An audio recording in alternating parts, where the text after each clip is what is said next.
Lux Futuri, un nom latin pour une ambition bien algérienne, éclairer notre avenir en plongeant dans le passé méconnu de nos pionniers du numérique. En effet, l'histoire des TIC et d'Internet en Algérie ne s'écrit pas qu'avec des câbles, des décrets et des algorithmes. Elle s'incarne surtout dans des chercheurs audacieux, des codeurs insoumis, des architectes du futur qui, loin des podiums, ont façonné la digitalisation du pays. Loin du prêt-à-penser idéologique et technologique, faisant fi de la paresse intellectuelle et de la résistance au changement, ils ont hacké l'avenir, repoussé ses limites et surtout bousculé nos certitudes. Je suis Reda Menassel, je suis journaliste à Radio AG 3 et à travers cette série d'émissions spéciales, je braquerai un projecteur sur ces game changers, ces francs-tireurs de l'innovation qui ont refusé d'être de simples spectateurs de la révolution numérique mondiale.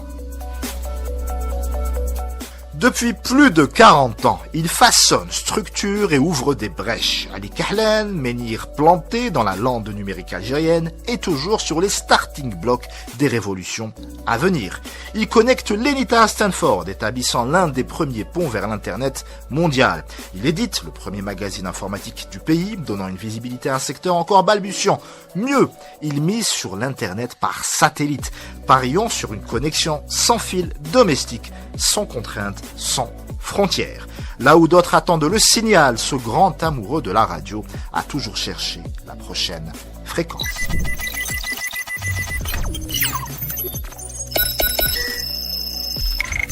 Ali Kahlen naît 2 ans avant la révolution de novembre. L'histoire, comme on le sait, n'attend pas. Un père arrêté par l'armée française, une famille poussée sur les routes et Msila comme refuge. Quelques mois plus tard, le grand-père est, à son tour, jeté en prison. Un oncle prend le relais. Il inscrit Ali à l'école et, comme médaille, lui confie un petit dictionnaire rouge. Un simple livre? Non, une porte de sortie, un premier signal. En 1956, mon père a été pris par l'armée française à l'époque. Et je suis né à Alger, et mon grand-père m'a récupéré. Mon grand-père qui est de Msila m'a récupéré. Et donc j'étais à Msila avec ma maman et mon petit frère. Et on est resté là-bas jusqu'au moment où, quelques mois plus tard, mon grand-père aussi a été arrêté par l'armée française. Et on s'est retrouvés pratiquement avec mes oncles et mes tantes, uniquement que des femmes. Parce que même mon grand-oncle, lui, il est monté au maquis, etc. Bref, c'était l'époque. Hein. Et donc, j'étais à Msila pratiquement à l'âge de 5, 6 ans, 7 ans, à tourner en rang jusqu'au moment où un oncle qui avait 4 ans de plus que moi a décidé de me prendre par la main et de m'inscrire à l'école. Bon, pratiquement 2 ans plus tard. Hein. Et donc, je suis rentré à l'école et c'est lui qui m'a coaché en fait, jusqu'au moment où pratiquement juste après l'indépendance. Donc j'ai eu ma 6e, et pour me remercier quelque part d'avoir pu réussir ce chemin avec toutes les embûches qu'il y avait à l'époque, c'était pas évident. Et il m'a offert donc le petit dictionnaire Lilliput. Alors Lilliput veut dire très petit, un nain.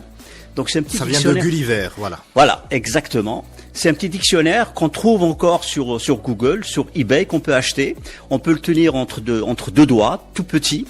Évidemment, à l'époque, j'avais très très bons yeux, donc ça me posait pas de problème pour le lire. Et en fait, je me demandais à quoi cela peut servir. Il m'a expliqué. Il m'a dit c'est là que tu trouves tous les mots qui peuvent te servir dans la vie. Et puis je me suis amusé tout simplement au début. C'est un exercice à apprendre par cœur tous les mots et toutes les définitions. Et une fois que j'ai fini, je lui ai dit voilà, tu ouvres à n'importe quelle page, tu me dis le mot et il était vraiment épaté, il était très très très content, très heureux, il avait les larmes aux yeux. Je lui ai dit voilà, c'est pour te remercier de m'avoir offert ce petit dictionnaire. Évidemment, c'était comme tous les enfants de mon âge, commencer par les illustrés. Il y en avait énormément à l'époque. Les Black le Rock et Ulysse, etc. Et après des livres de Jules Verne, donc qui étaient un peu plus élaborés, mais il y avait des illustrations. Donc petit à petit, je me suis mis là-dedans. C'était l'ouverture totale vers la connaissance et vers tout ce que on pouvait apprendre à travers la lecture.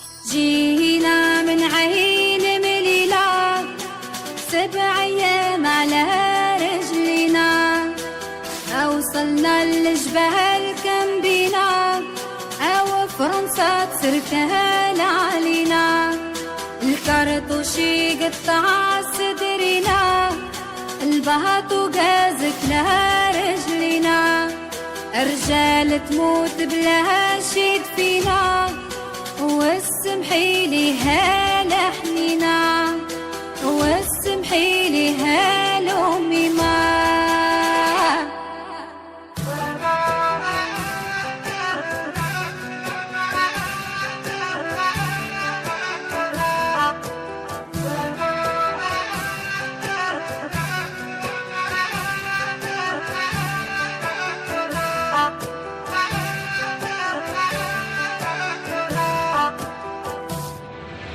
والطيارة هاللي بكت في شهر رمضان اللي فات سمعت الأميمة وبكت قالت هذا وليدي اللي مات اسمحي لي هالحنينة اسمحي لي فالجهادي اسمح البابا ولدي مرسولة من عند العلي واسمحي لي هالأمي ما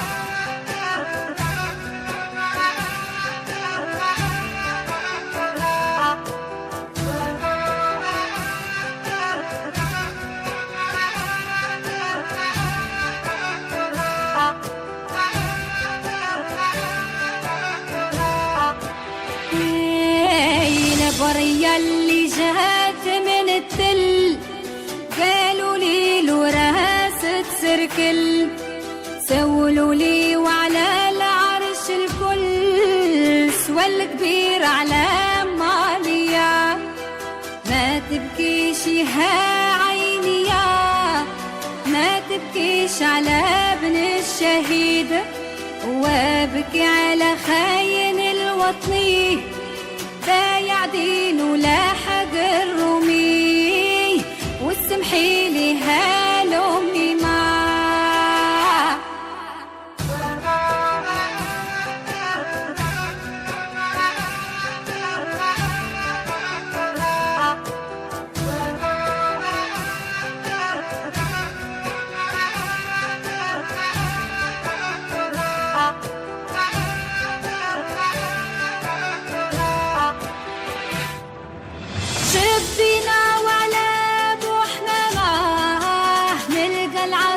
داير عمامة الرفال على كتفيا لا جمال على عينيا وسالوا لي على يما وبابا والفراق بيناتنا نبا وقولوا لهم تبقى وبسلامة نموت على وطنيا واسمحي لي هالأمي ما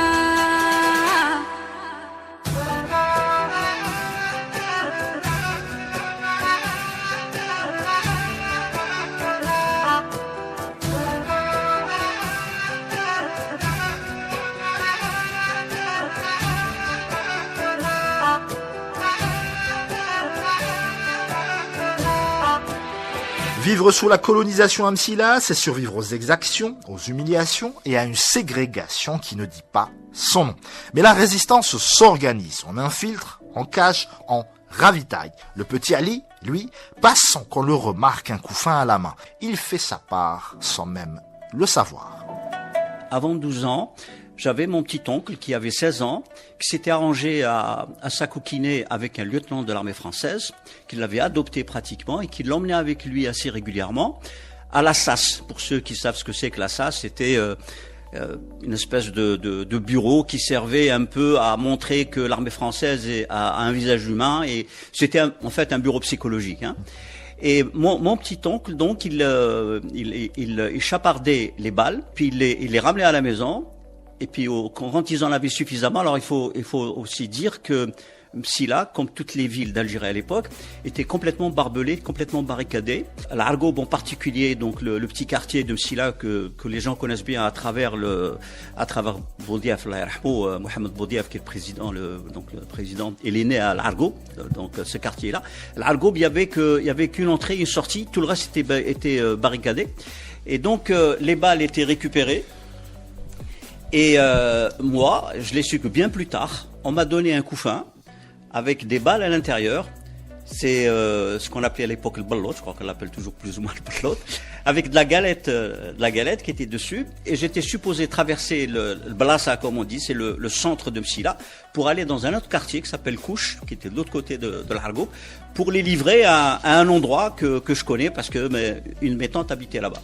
Et en fait, je transbahutais donc les balles que mon oncle volait vers un autre endroit. Donc pendant un moment, j'ai participé quelque part, sans le savoir bien entendu. Je l'ai su qu'en 65-66, quand une de mes tantes m'avait raconté cette histoire.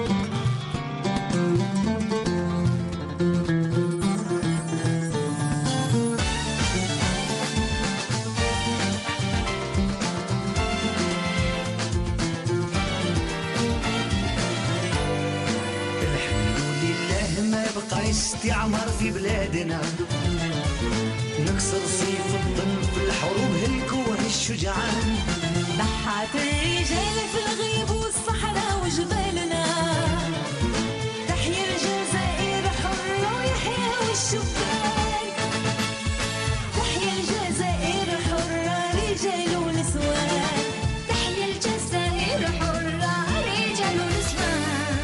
1962, l'Algérie arrache son indépendance. Ailleurs, la guerre froide embrase la planète. Ali, lui, ne se soucie ni des blocs ni des frontières. Son terrain de jeu, c'est les étoiles.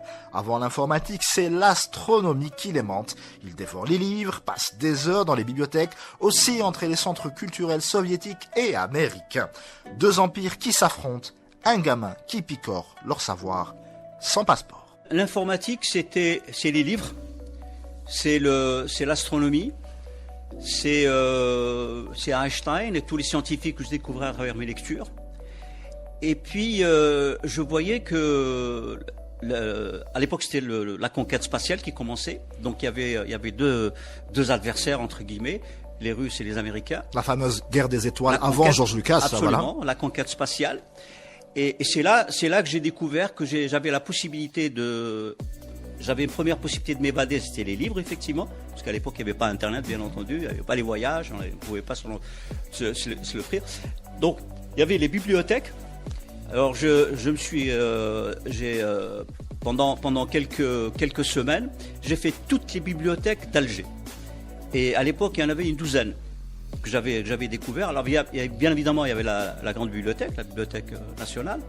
Il y avait la BU, la bibliothèque universitaire. D'ailleurs, j'avais amadouillé le gardien pour qu'il me laisse entrer parce que j'avais pas l'âge d'y aller. Je devais avoir 14-15 ans. Et puis, il y avait plein de bibliothèques municipales à travers tout Alger. Il y en avait à Bab el-Oued, à Houssendé, à El Biar, à El Harrach, il y en avait partout. Et je les ai toutes faites parce qu'en fait, il y avait des livres que je suivais, par exemple, comme les histoires et légendes de villes. Ils n'avaient pas toute la série. Donc on me conseillait, on me dit va à la bibliothèque, etc. Et puis je récupérais. Et puis j'avais découvert des livres qui étaient d'édition américaine et anglaise. C'était le premier contact avec l'anglosphère d'ailleurs, qui étaient beaucoup plus illustrés, beaucoup mieux faits. Et c'est là que j'ai découvert en fait tout ce qui était astronomie, tout ce qui était et j'ai vu que pour être cosmonaute, parce que je me suis dit la seule façon c'est il faut que je sois cosmonaute pour pouvoir arriver à faire tout ce que je suis en train de lire dans les livres. Et le premier qui m'avait inspiré c'était Jules Verne, bien entendu, Sous la mer, dans la lune, les voyages, etc. Donc il fallait absolument que j'y aille. Et puis le plus proche pour devenir cosmonaute, j'avais remarqué dans toutes mes lectures, il parlait d'ordinateur, de calcul d'ordinateur. Je dis vu que je suis en Algérie, que je suis pas aux États-Unis, que je suis pas en URSS, peut-être que à travers l'informatique, peut-être que je vais y arriver. Et donc c'est là que j'ai commencé à y aller. Et il y avait deux centres culturels que je pratiquais tout le temps, pratiquement tous les jours. C'était le centre culturel russe et le centre culturel américain. Et j'étais tellement habitué qu'ils me réservaient les photos, les dernières photos des cosmonautes, les dernières photos de lancement et tout. Des grandes photos, je me rappelle, en noir. Et puis je tapissais ma chambre avec. Et j'étais très très malheureux par contre en 67, quand il y a eu la guerre de 67, des 6 jours. Le centre culturel américain avait été saccagé. Et puis j'avais une commande de photos. Je suis descendu donc c'était à Abar Ramdan, le centre culturel américain était juste à Abar Ramdan, juste pas loin de Palais de Justice. Et j'étais là-bas et j'ai pleuré à chaudes larmes quand j'ai vu tous les documents dehors. Je dis certainement que mes photos sont là. Je commençais à chercher pour voir peut-être que mes photos étaient là. Et j'étais vraiment très très malheureux. D'ailleurs, le centre culturel américain n'a plus jamais rouvert de nouveau jusqu'à ce jour. Ali rentre au lycée de l'Émir Abdelkader, la tête pleine de rêves de cosmonaute. Pour toucher l'infini, il lui faut un tremplin. L'informatique fera l'affaire. C'est ainsi qu'il découvre le CERI, le Centre d'études et de recherche en informatique. Il passe le concours, le réussit et se lance dans l'exploration du binaire. Mais à peine les cours entamés, une rencontre avec 2 militaires vient le détourner de son orbite initiale. Mon oncle qui était au maquis, comme j'ai dit tout à l'heure, qui était resté dans l'armée, dès qu'il est rentré, il m'a découvert et tout. Il m'a dit écoute, tu rentres dans l'armée. D'ailleurs, j'ai même fait 11 jours à l'école des cadets de Poléa à l'époque. Uniquement 11 jours parce qu'en fait, je me suis pas du tout plu. J'avais dit à mon père et je suis sorti. Et donc bien plus tard, pas beaucoup plus tard parce que c'était même pas 10 années plus tard. Donc mon oncle revient à la charge et ben j'ai dit non, ça m'intéresse pas. Qu'est-ce que je fais? J'étais dans le circuit classique donc du lycée et j'ai découvert donc le CERI à l'époque, le Centre d'études de recherche en informatique, l'ESI actuelle, l'École supérieure d'informatique. Et je me suis inscrit. Alors à l'époque il y avait un concours pour rentrer avec un test psychotechnique. C'était très très élaboré. On avait des professeurs qui venaient d'un peu partout, surtout des États-Unis, parce qu'on avait du matériel américain. Un peu plus tard, on a eu du matériel français, mais à la base, il était américain. Et donc, je me suis retrouvé donc au CERI en tant que civil. Et puis, au bout de quelques semaines, il y a des militaires qui sont venus, un capitaine de l'armée algérienne, de l'aviation, et un adjudant. Ils sont venus tous les deux. On nous a tous ramassés dans l'amphi A, je me rappelle, l'amphi de gauche. On était tous là-bas et il a parlé de ce que l'armée pouvait offrir dans l'enseignement supérieur et qu'il était là pour recruter. Vous restez dans l'école, mais on vous recrute pour l'armée. Ben là, il m'a séduit.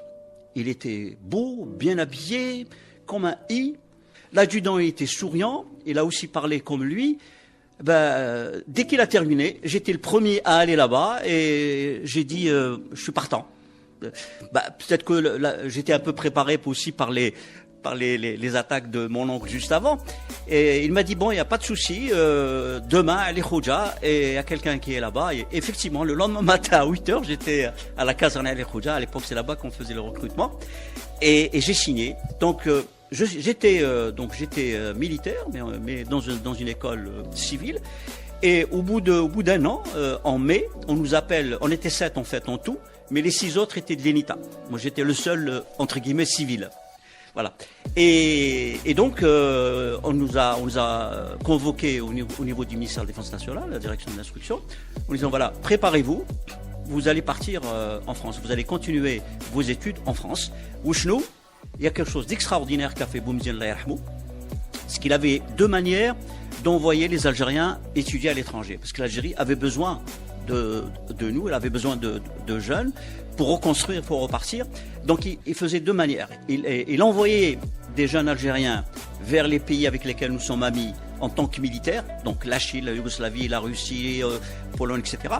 Mais il y avait une autre lignée qu'il envoyait un peu comme ça à vide. Inscrivez-vous en Europe. Donc nous, on faisait partie de ceux qui devaient s'inscrire. Donc on est parti, en France, on s'est inscrit nous-mêmes. Et on nous avait dit, il faut dire que vous étiez boursier de Sonatrach. L'Angleterre, c'était une autre société qui s'en occupait. Et donc c'est comme ça qu'on s'est retrouvés. Alors, c'était très très malin, parce qu'en fait, le fait de s'inscrire en tant que civil, on avait accès à tout. Donc on pouvait chaparder tout ce qu'on voulait. Alors que si on part en tant que militaire, généralement, on est dans des écoles militaires, on est embrigadé, on est pris en charge. Donc c'était vraiment très très très bien pensé. Et ça nous a permis en fait de faire des études, enfin ma génération du moins, complète, et parce que on a accédé à absolument tout, quoi. À l'époque, la chose la plus proche de l'informatique, c'est ce qu'on appelait la mécanographie. C'est-à-dire, c'est des machines qui étaient électromécaniques, en fait. Il y avait un peu d'électronique, mais il y avait beaucoup de mécanique. C'était des cartes qu'il faut qu'elles bougent, il faut qu'elles soient tapées, il faut qu'elles soient trouées. Des cartes perforées. Des cartes perforées. Et c'est carrément, c'est de l'impression, c'est des imprimantes qui tapaient, comme les machines à écrire de l'époque. C'était de la mécanique. Donc, pour eux, c'est ça. Sauf que lorsqu'on a commencé à voir que l'informatique commençait à s'occuper de choses un peu spéciales comme les CCP, payer les gens, comme Sonatrach qui a acquis des ordinateurs, qui commence à faire de l'exploration, qui commence à prendre en charge l'exploitation, tout ça, la télé, tout ça a commencé à en parler, les gens ont commencé à en parler, mais c'était un domaine qui était plus ou moins compris, mais avait quand même des zones d'ombre qu'il fallait expliquer parce que c'était pas évident. Voilà. Par exemple, pour l'école, là où on était, quand on voulait avoir de la documentation des livres, il n'y en avait pas. Je me rappelle, j'allais à la BU, enfin je pouvais aller à la BU sans problème, j'allais à la BU et je cherchais tout ce qui concernait l'informatique, on n'avait pas. Le mot informatique déjà, à mon époque, ça faisait quoi? On était en 71, ça faisait 4-5 ans qu'il existait. Le mot informatique n'a commencé à être utilisé qu'à partir de 65-66, avec le plan calcul de De Gaulle, etc. Donc on ne connaissait pas. Et je me rappelle, j'ai bien rigolé d'ailleurs, je la raconte tout dans cette histoire, quand j'ai fait des recherches par les fiches, à l'époque il y avait des fiches, évidemment, il n'y avait pas d'ordinateur, il n'y avait rien du tout, et le mot le plus proche, l'informatique n'existait pas, le mot le plus proche qui pouvait faire penser à l'informatique, c'était programmation, programme et programmation. Programme, il n'y avait pas. Programmation, j'étais tout heureux. J'ai trouvé 2 livres. Programmation linéaire, tome 1 et tome 2. Je les ai pris tous les deux, content. Je pars et je les ouvre. Il y avait que des mathématiques. C'était la programmation linéaire mathématique. J'ai cherché partout, ça parlait pas d'informatique, ça parlait pas d'ordinateur. C'est là que j'ai compris qu'en fait, il fallait pas trop chercher. Et même en France, quand je suis un an plus tard, donc j'arrive en France, c'était pareil. Pour trouver, il fallait vraiment chercher. Par exemple, Gibert, là où on pouvait trouver, Gibert Jeune, donc là où on pouvait trouver les anciens livres pas chers, etc., il n'y en avait pas non plus. Il fallait aller vraiment dans les grandes universités, comme Paris 6, comme Paris-Saclay, ou la Grenoble. D'ailleurs, à l'époque, il y avait que 3 centres, 3 instituts qui faisaient de l'informatique en France. Alors que nous, on en avait déjà un. Et dans la zone MENA, il n'y en avait aucun. Après une maîtrise en informatique, à Paris 8, Ali Kahlan s'envole vers l'Angleterre. Direction l'université de Brunel pour un PhD. Notre pays, jeune, impatient, veut des ingénieurs, des bâtisseurs, des esprits affûtés pour alimenter la grande machine du progrès. Diplôme en poche, il rentre au pays. Direction l'ENITA, la prestigieuse École nationale des ingénieurs et techniciens d'Alger. L'ENITA, on est tous revenus pratiquement au même moment. À l'époque, et donc j'arrive, il y avait encore une dizaine de coopérants français qu'on a remplacés petit à petit. Je crois qu'au bout de 88-89, il y avait plus de coopérants, il y avait que des Algériens. L'encadrement était totalement algérien. Et là, la meilleure époque de l'UNITA de l'époque, c'était vraiment l'explosion. C'était justement les années 80, donc 81, 82, 83. Alors en 83, il y a eu 2 grandes choses. Il y a eu d'abord la première connexion à une banque de données américaine qui est Dialog, s'appelle Dialog donc sans UE, qui à l'époque était hébergé à l'université Stanford. Il n'y avait pas Internet à l'époque, mais il y avait une connexion donc télécom à travers des modems qui tournaient, tenez-vous bien, à 300 baux. 300 baux, le bau étant c'est l'unité qu'on utilisait à l'époque, c'est bits par seconde. C'est 0,03 kilo-octets par seconde. Alors ça fait sourire aujourd'hui, mais Absolument. À l'époque c'était une performance, bien évidemment. Mais ça gêne pas en fait, parce que c'était des caractères. c'est des liaisons caractères. On sait très bien quand c'est les liaisons caractères, le caractère ne prend pas beaucoup de place. Hein. Un caractère, c'est 8 bits de toute façon. Et 8 bits, ça va très très vite hein, en télécom. Donc, c'est les connexions caractères. Et pourquoi on l'a utilisé en fait? Parce que ça, c'est la deuxième première, si je puis dire. À l'INITA a été organisé le premier salon de micro-informatique en Algérie. Et organisé donc par le MDN.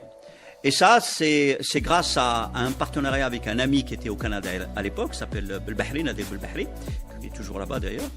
Et donc avec lui, on a mis en place un partenariat avec les universités canadiennes, l'UQAM en particulier, l'Université du Québec à Montréal, et puis l'IPP évidemment, là où je suis passé, Brunel University où je suis passé aussi, etc. Et on a organisé le premier salon. Et pour préparer ce salon-là, justement, on avait besoin d'envoyer des documents pour préparer des affiches. D'abord, c'est un exploit technologique parce que les lignes téléphoniques à l'époque n'étaient absolument pas aussi bonnes qu'aujourd'hui et surtout qu'il n'y avait pas de lien direct, donc il fallait passer par des centraux. Donc nous, il faut qu'on passe par le central de l'INITA. C'est quand même une école militaire. Hein. On ne peut pas avoir de ligne directe. La seule ligne directe qui existait à l'époque, c'était celle du commandant de l'école, du colonel.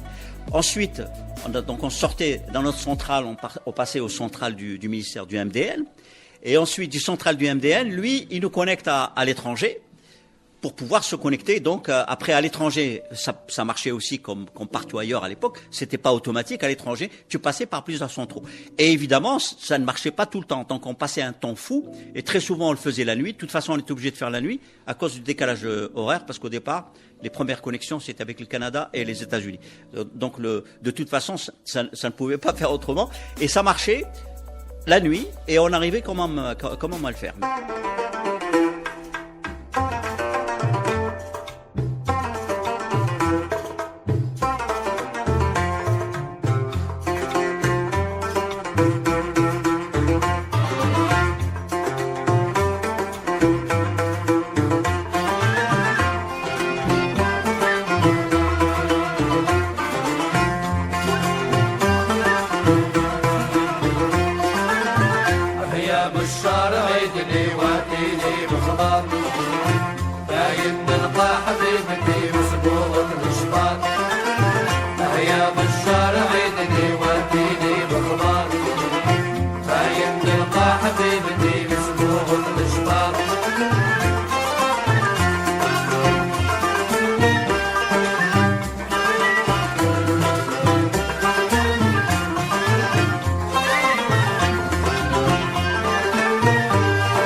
يا بالشهر كل يوم يحرم النوم عياني حالي مقواد بالغصني والغرام فناني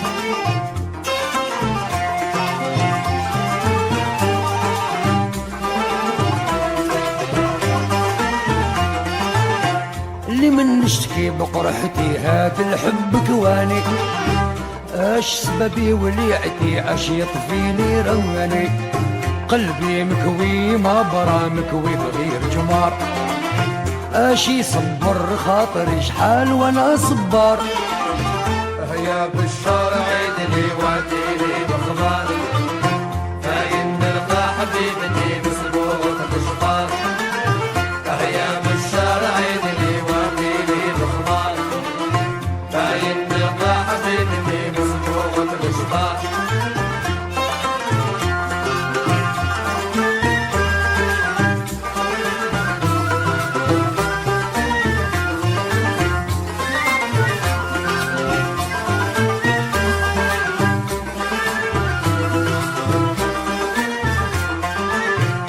يعذرني نعيدلو نحكيلو مجرالي على السمرة الباهية العقل راح مشغلي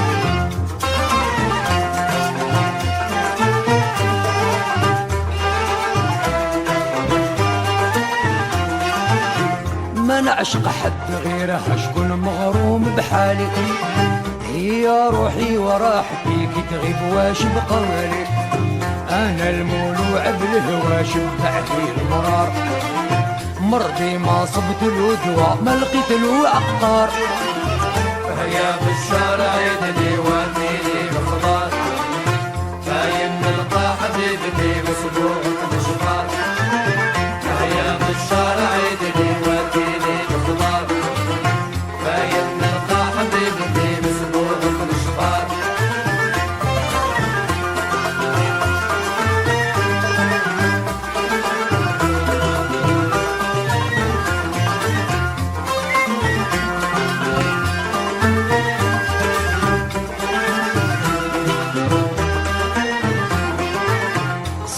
مكمول تلبها خلاته بالعاني يفكرني ما زهيد معاها في زماني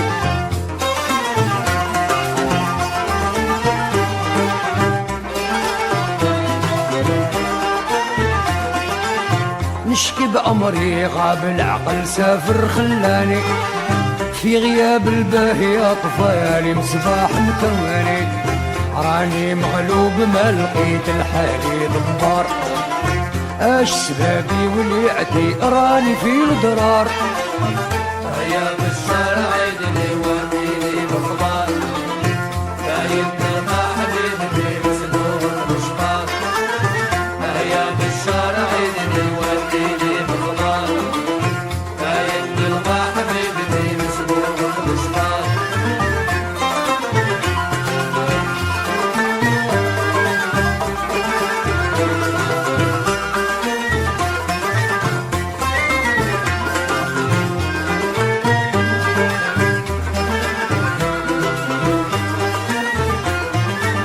يغيب عليا خيالها ويهدف لي في منامي ساعات يغيب ما يبان وساعات قبلني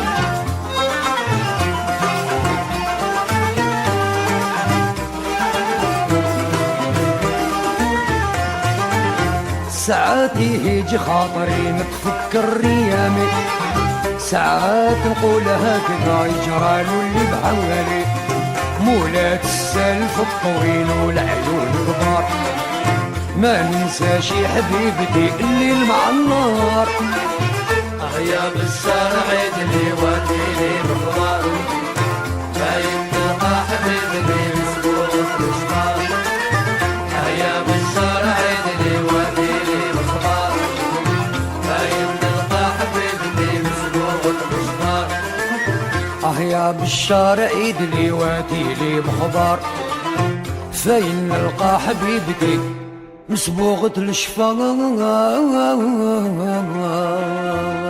Après avoir piloté l'informatisation du commandement des forces terrestres de l'ANP entre 87 et 89, modernisant la gestion des opérations et la communication militaire, Ali Kahlan se retrouve face à un tout autre front, la décennie noire.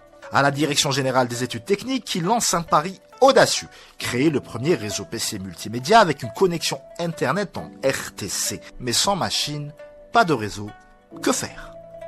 Je suis resté militaire jusqu'au bout. En fait, même si j'ai quitté en 89, je suis resté dans mon pays. J'ai créé un bureau d'études dans l'informatique. À l'époque, c'est tout ce qu'on pouvait faire.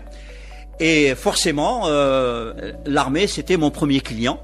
Donc, soit pour faire de la maintenance, soit pour faire des montages. Et j'ai été sollicité donc pour avec un autre militaire, un camarade un collègue que je connaissais au bon vieux temps, pour aller en France et acquérir donc des ordinateurs. Et c'est des ordinateurs qui devaient être un peu spécialisés parce que le besoin était spécifique. Il y avait un besoin qui était très spécifique à l'époque. Pour cette période très spécifique aussi. Pour cette période qui était très spécifique également. J'ai senti au niveau de quand j'étais là-bas qu'on avait des soucis pour faire l'opération. Parce qu'elle traînait, en fait, c'est tout simplement parce qu'il n'y avait pas l'argent nécessaire pour le faire. Et quand on a eu l'argent nécessaire, en fait, je dirais même plus, les ordinateurs ont été montés là-bas, sur place. On les a montés dans un garage chez un ami. Parce que c'était des ordinateurs qu'on ne pouvait pas acheter comme ça directement de l'étagère. Il fallait les monter parce qu'il y avait des cartes spéciales à mettre, installées pour le traitement d'image. Il y avait des cartes spéciales pour installer pour le traitement du son. Elles étaient spéciales. L'écran était un peu plus grand. Et surtout, on leur a rajouté une caméra à l'époque numérique. On avait acheté 2 caméras numériques justement pour pouvoir photographier et surtout traiter l'image. Parce que sinon, à l'époque, il y avait que de l'analogique. Il n'y avait pas encore du numérique. Je parle de 94-95. Donc pour celui qui veut faire des recherches historiques, il verra que à l'époque, c'était pas la joie pour faire du traitement numérique de tout ce qui était analogique. Et donc quand ces ordinateurs ont été installés, et donc il fallait les utiliser pour avoir de l'information d'étrangers. Parce que on pouvait pas se permettre d'envoyer des gens pour chercher l'information, d'une part, et surtout les bureaux à l'époque, les bureaux militaires, et on n'avait pas de connexion directe. Et le jour où on a su qu'on pouvait avoir des connexions directes, on a commencé à les utiliser à fond. Et donc c'est là que les modems, ils étaient un peu plus sophistiqués. Au lieu d'utiliser des modems à 300 bauds dont j'ai parlé tout à l'heure, on passait à des modems qui étaient à 33 600, ensuite à 56 000. Et vers la fin des années 99, on arrivait avec le satellite à toucher 1 méga et 2 mégas. Donc, mais le départ n'était pas évident du tout. D'où l'avènement des tout premiers cybercafés. Le premier, me semble-t-il, c'est en 97. 97.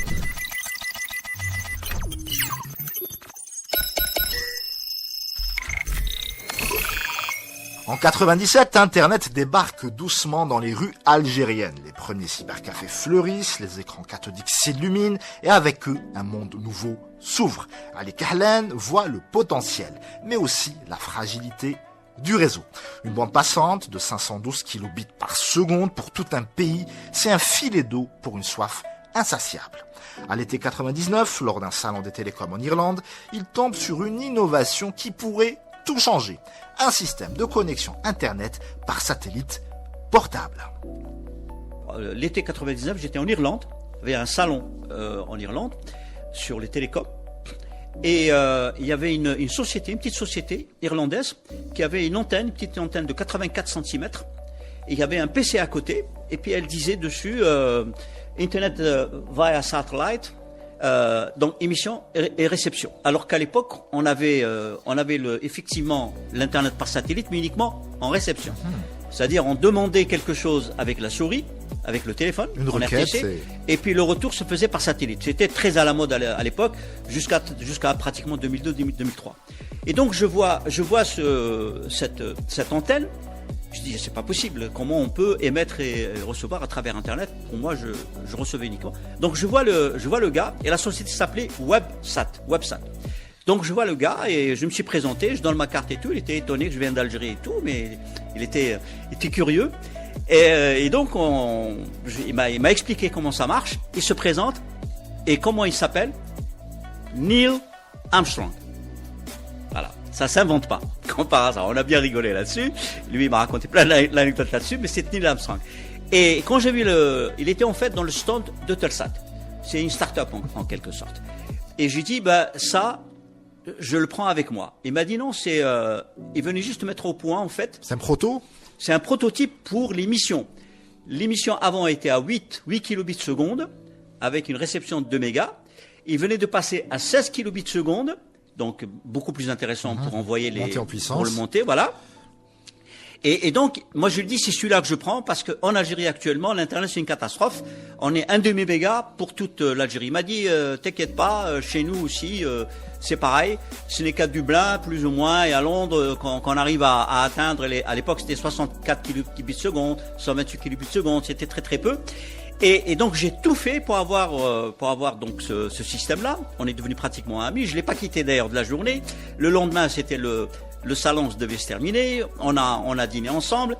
Il m'a pris en amitié. Il m'a dit, écoute, ok, je te le vends, mais la carte, dans un mois, tu me la renvoies parce que je vais te donner une carte un peu meilleure. Et il m'a dit, y a pas de souci. Et c'est comme ça que j'ai rentré le premier système VSAT, émission, réception, domestique. Par contre, là, c'est un petit. Les grands VSAT, à l'époque, c'était 4 mètres, 5 mètres, 8 mètres. Moi, là, je parle de 84 cm, c'est-à-dire comme la télé. D'ailleurs, je l'ai rentré comme une parabole. À l'époque, on rentrait les paraboles à la télé, comme une parabole télé. Et pour l'anecdote, ce système-là, quand les gens de l'armée, je suis un ancien de l'armée, bien évidemment, quand les gens de l'armée ont su que Kahlan a ramené un Internet sans passer par Algérie Télécom, il y a carrément un grand monsieur qui venait me voir, que j'ai connu parce que je suis passé par l'état-major. Il est venu me voir et il m'a dit, écoute, tu as un système qui marche sans Algérie Télécom. On vient d'ouvrir une école d'élite à l'UIBA, l'école de l'UIBA, le NPI, l'école nationale de préparatoire aux études d'ingénierat. Je veux que ce système-là soit installé là-bas parce que à la rentrée, septembre 99, c'était la première année justement de cette école-là. À la rentrée, je veux que les étudiants aient leur laptop. Effectivement, ils ont tous eu leur laptop. Et il faudrait qu'ils aient une connexion Internet en 99. Ce système-là, le premier, a été installé à l'ENPI. Et donc, c'est comme ça que l'ENPI a eu Internet sans passer par Algérie Télécom. أنا الكاوي بكي مخفي والكيف الدات ما برالي بعد ما نكويت وبريت جراحي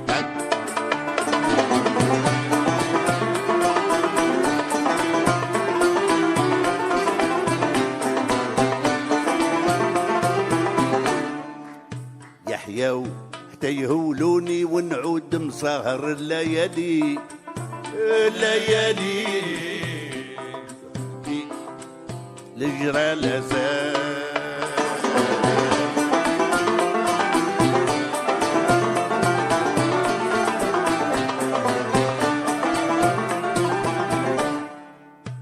راح البين والهوى وغيوانو شطنة بالي شطنة بالي هادوك من غير شك زادوا القلب هوالو عذروني يا اهلي ولاش تلوموني هكذا فعالي هكا مالي سيروا خلي وكل حالي سير على حال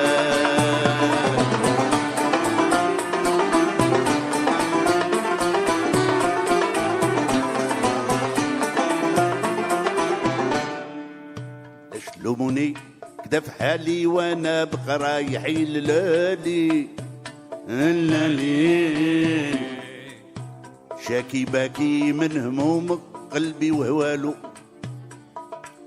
غرامو للغرام تايه طارا حالو يعود سالي يعود سالي ترى يبقى هميم شي ما يزالو الغرام مصبته مصيبة وصغايا لا يمي قوالي قوالي ورم صعيب سول مولي اللي جالو عذروني يا اهلي ولاش تلوموني هكذا في حالي هكا مالي سيروا خلي وكل حالي سير على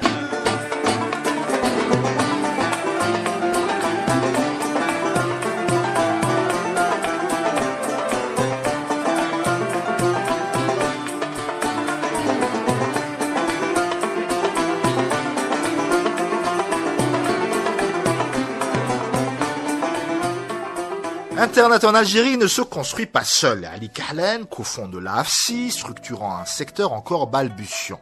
Son engagement l'amène jusqu'à Washington. En 2010, Barack Obama l'invite au First Presidential Summit pour l'entrepreneuriat. Dans la foulée, il lance un APO, un réseau qui mise sur l'innovation et l'entrepreneuriat pour connecter l'Algérie au monde. Alors, l'association algérienne des fournisseurs de services Internet, je suis cofondateur.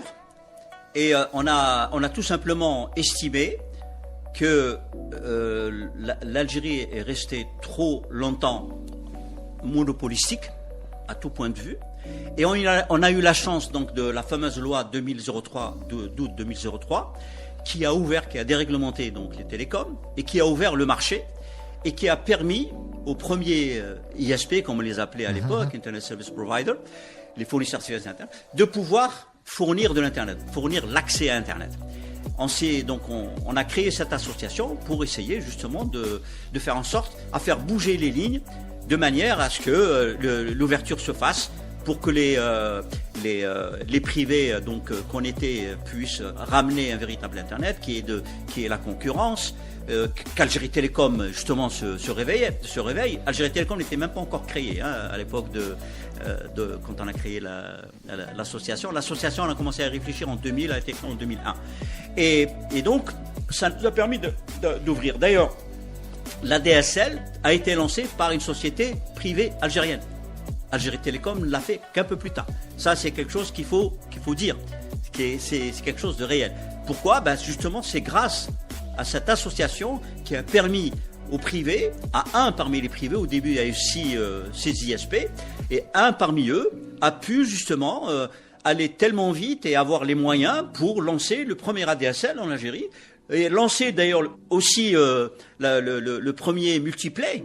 À l'époque, il y avait la mode du triple play, quadruple play, quintuple play. Lui, il a lancé le quintuple play, donc la téléphonie, l'internet, la télévision, la formation et la VOD, etc., etc. Donc, l'association a fait ça.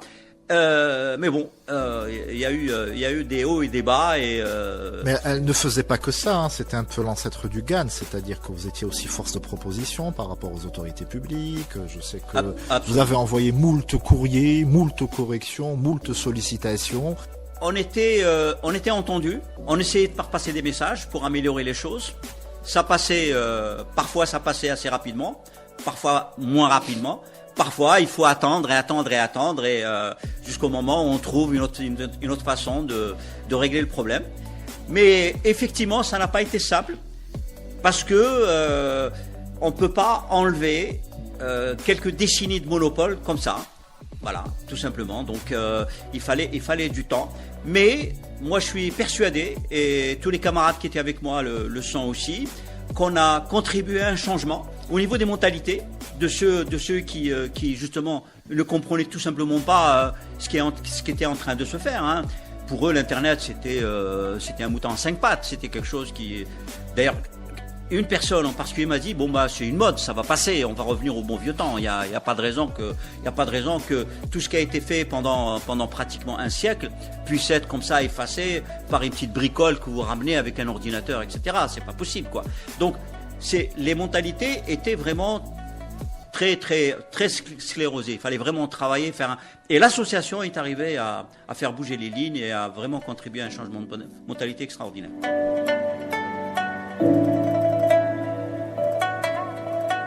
De l'informatique militaire au premier réseau grand public, des batailles pour une connexion décente au combat associatif pour structurer l'accès au web, Ali Kahlan a traversé les époques en éclaireur. Son parcours raconte l'histoire d'un pays qui bascule dans le numérique, non sans heurts, non sans résistance, mais toujours avec cette certitude, l'avenir appartient à ceux qui le câblent. Je pense que tout a été positif parce qu'en fait, à chaque fois, on arrive en fait à ce qu'on a d'abord au rêve qu'on s'est fait, à la chose qu'on s'est imaginée, et puis surtout la bienveillance malgré tout qu'on a autour de nous.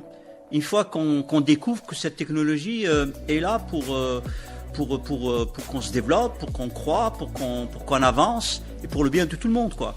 Et ça prend du temps, c'est vrai. On va vers des pistes qui sont bouchées, on fait demi-tour, on reprend une autre piste et ça marche. Et ça marche jusqu'à maintenant. L'internet ça a été un accélérateur extraordinaire. Ça a une explosion, c'est une découverte quoi. Maintenant il y a quelque chose qui vient d'arriver, qui est en train de bousculer les choses de la même manière. Et comme par hasard, il y a 1 an et demi, quelqu'un m'a dit la même chose qu'il m'a dit le jour où j'ai parlé de l'internet. C'est une mode. Je parle de l'IA évidemment. Et je crois que je l'ai déjà dit ça. Il m'a dit que c'est une mode. Je dis ah là, attends. Ça c'est quelque chose que j'ai déjà entendu. T'es sûr de ce que tu dis? Tu n'es pas en train de blaguer? Tu m'as pas entendu dire ça? Il m'a dit non, je suis persuadé, c'est une mode. Attends, ça c'est pas possible. De toute façon, ils vont la réguler, ils vont la bloquer, tout le monde va la bloquer parce que c'est trop fort. Voilà. كون جيتينا من حمامات تونسية بنت البيات أو سلطانة عندنا في الجزائر خدات خير منك بالدرجة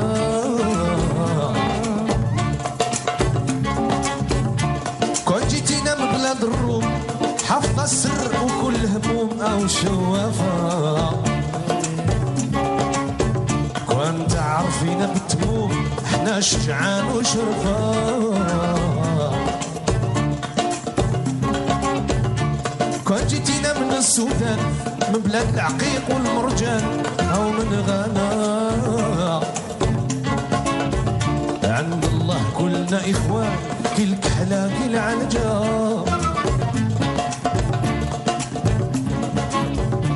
كون جيتينا من اسطنبول بنت اهل الجاه وبنت البخول او الخواجه السودي في التاريخ يقول اشرياس البهجه رايحه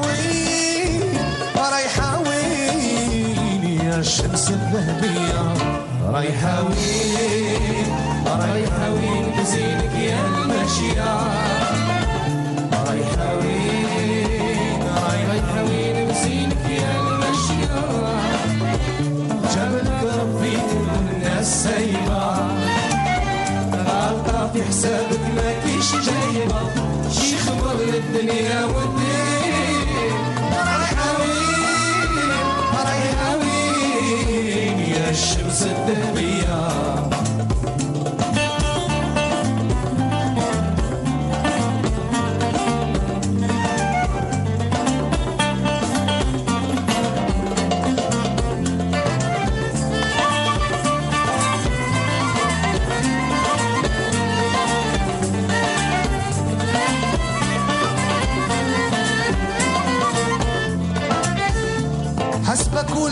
والناس حشيش ضيعوا تحت قدامك، غير تمشي ما تعرفيش واش صار على جالك، حاسبة والناس حشيش ضيعوا تحت قدامك، غير تمشي ما تعرفيش واش صار على جالك، في طواعك ورد الناس عيبها، والواحد يقول انا نجيبها، حسب ما عندكش انتي يا وراكي في غفله، رايحه وين رايحه وين يا الشمس الذهبيه، رايحه وين رايحه وين نسيرك يا الماشيه، رايحه وين رايحه وين نسيرك يا الماشيه، جابلك ربي والناس سايبه، غلطه في حسابك ما كيش جايبه، شي خبر للدنيا والدين، رايحه وين رايحه وين يا الشمس الذهبيه.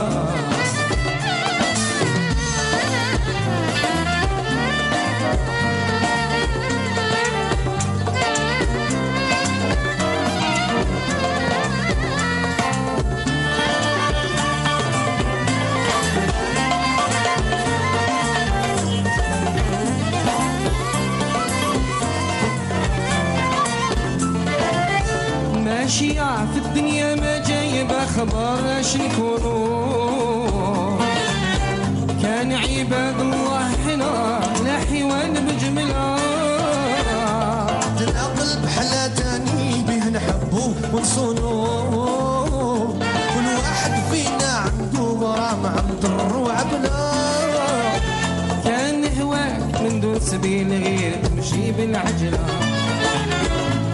حسب ما عندكش انتي يا وراكي في غفلة، رايحة وين رايحة وين يا الشمس الذهبية، رايحة وين رايحة وين نسيلك يا الماشية، رايحة وين رايحة وين نسيلك يا الماشية، جابلك ربي والناس سايبة، غلطة في حسابك ما كيش جايبة، شي خبر للدنيا والدين، رايحة وين رايحة وين يا الشمس الذهبية.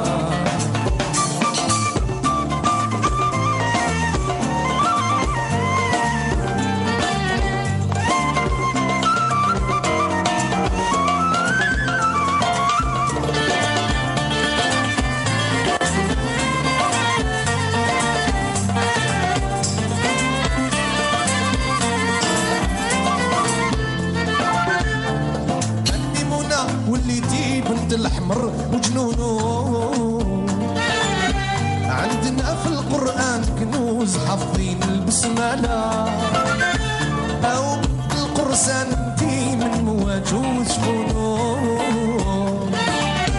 من بلاد البهجة حنايا ولاد رياس ونبلا، جدودنا في البرهان دليل عندنا آلة غسلة، اش ما نحكي لك قليل اش ما نحكي العقلة، رايحة وين رايحة وين يا الشمس الذهبية، رايحة وين رايحة وين نسيلك يا الماشية، رايحة وين رايحة وين نسيلك يا الماشية، جابلك ربي كل الناس سايبة، غلطة في حسابك ما كيش جايبة، شي خبر للدنيا والدين، رايحة وين رايحة وين يا الشمس الذهبية، رايحة وين رايحة وين بزينك يا الماشية، رايحة وين